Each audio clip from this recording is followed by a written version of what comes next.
Magandang Anong tanghali. gusto mong gawin ngayon araw? Mamasyal. Tingnan ng magagandang tanawin. Maganda dito. Pero gusto kong pumunta doon sa Pilipinas para mag-practice ang Tagalog kasama ang mga Pilipino doon. Meron ako rin ang mga kaibigan.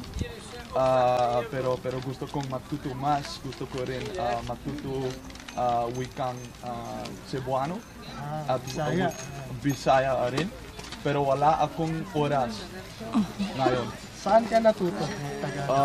Matutong akong mag-Tagalog dito at meron akong ang kaibigan, kalahati Filipino siya, at sa internet meron marami akong website para mag-practice Tagalog. Ba't gusto mo matuto ng Tagalog? Oo. Bakit? Bakit? Gusto ko ang lengguwahe at gusto kong magsalita kasama ang mga kaibigan doon at gusto kong magtagal sa Pilipinas. Pero pwede akong magsalita labing walo lengguwahe. Marami ka lang alam. Oo. Pero anong gusto mong dito? Yung mga tanawin. Sa Amsterdam. Sa Amsterdam. Nakapunta na kami kahapon. Nag-ikot doon, mga palasyo. Oo. Kanal. Ang kanal rin. Pagkain. Ang pagkain. Anong gusto mong kainin? Ito yung, ano ba pagkain nyo dito? Masarap.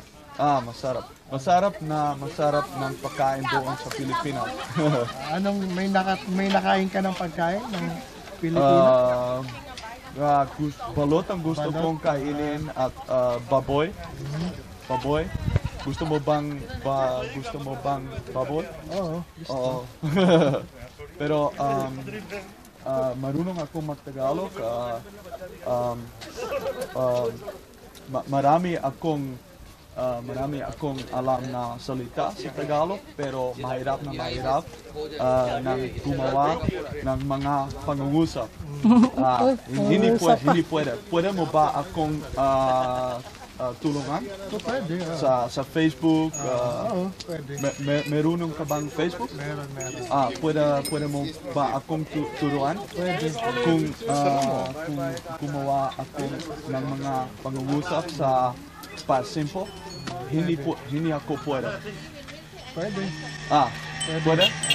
I-add mo na lang ako. Sa Facebook. Pwede. Nakakatawa ang boses mo. Magana. Marunong kang kumanta. Okay, salamat po.